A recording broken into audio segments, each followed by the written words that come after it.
unrequited love is one of the most overwhelming, overpowering phenomena that happens in human relationships, intimate relationships, where we fall hopelessly and completely in love with a person that is not equally invested in us, that is not emotionally present, that is usually unable to commit to the level we're looking for. And the more they pull their affection away, the more love we feel. It can often feel like we're drowning in the desire to be loved in return. And I remember a movie I watched, one of my favorite movies, Moulin Rouge, where this was captured so poignantly by the protagonist's love of Nicole Kidman. And she was constantly, for different reasons, rejecting him. And he was just, as this artist and this writer, falling into deeper and deeper waves of love with her.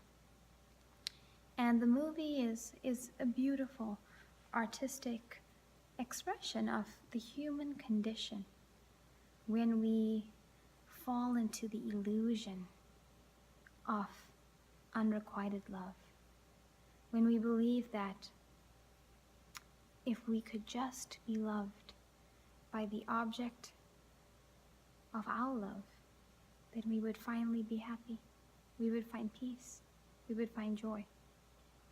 But this, in many ways, avoids the ugly underbelly of what drives unrequited love. And what drives us to fall in love with somebody who does not express the same is often deeply held beliefs around relationships. We may have bought into the idea that if a relationship is going to be passionate, if we're going to feel something for someone, there has to be a push away. There has to be some instability, some challenge. We have to work to be loved. And often we can find the roots of this in our childhood, where there were subtle or really explicit expressions of this in our relationship with our parents, in their relationships with each other, where love seemed like a very, very unstable, unpredictable phenomena, where we weren't sure if we were loved. We weren't sure if they loved each other, or of the nature of where this was going, or if we could count on this love. And it goes to even deeper levels, where we started to wonder if we could only be loved if we proved ourselves, if we could only be better, be more, say more, offer more patience, then we'd be lovable. And then this pattern becomes so entrenched in the mind, and then it's supported by mass media. All the romantic comedies these days generally reflect this kind of love as love, where one person pulls away and the other one moves forward, and there's always this dramatic melancholy and upheaval, and there's almost an addiction in our culture to wanting this kind of relationship, to craving, to thinking if we could just finally get our craving met, then we'd be happy. But I really question, is this love? Is love limiting? Is love constricting? Is love painful? Is love uncertain? Does love not recognize itself? Is it not self-aware? Is love unconscious? And that is how you break down unrequited love, when you take off its fancy labels and its imagery. Underneath that we have insecurity driving insecurity, want driving want, power and powerlessness feeding each other. And it's this frantic energy that drives a relationship. And that's not a relationship based on love. That is a relationship based on lack. When both people, at some level, do not feel complete and total acceptance of themselves. And so one withdraws, one builds a wall and says, you don't come near me. I'm going to keep you right there and I'm going to keep myself safe.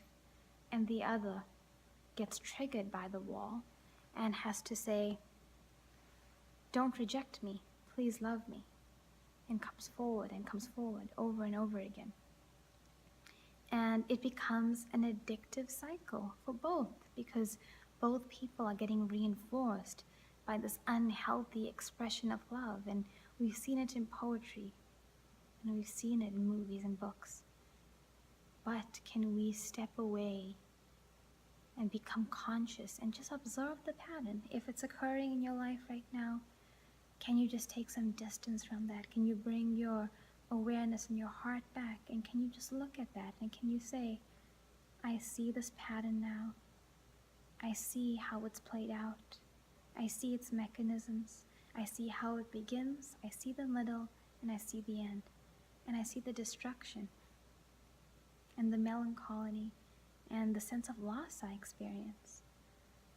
And I can witness this pattern, and I can be aware of the part of myself that has become addicted to this pattern because it thinks it's protecting me from the vulnerability of raw, all-in love.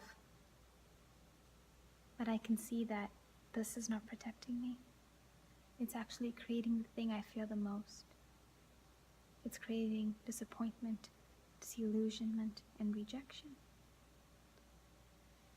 And once we can have this awareness and we can observe and we can take a step back, then when we feel the drive, the energy, the power, the magnetism, the power play of unrequited love seducing us in, enchanting us with the promise of more,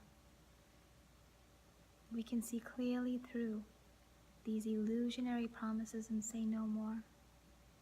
I see you for what you are now.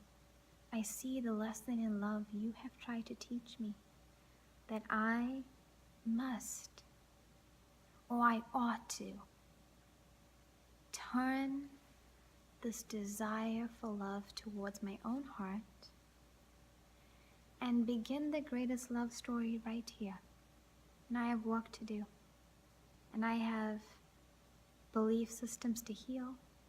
I have a heart to replenish with love that I will give myself, that I will restore my heart back to its fullness and to its infinite capacity, and I will break down the borders that have kept me in this space of unrequited love, where I'm always moving forward and the object of my love is always moving away.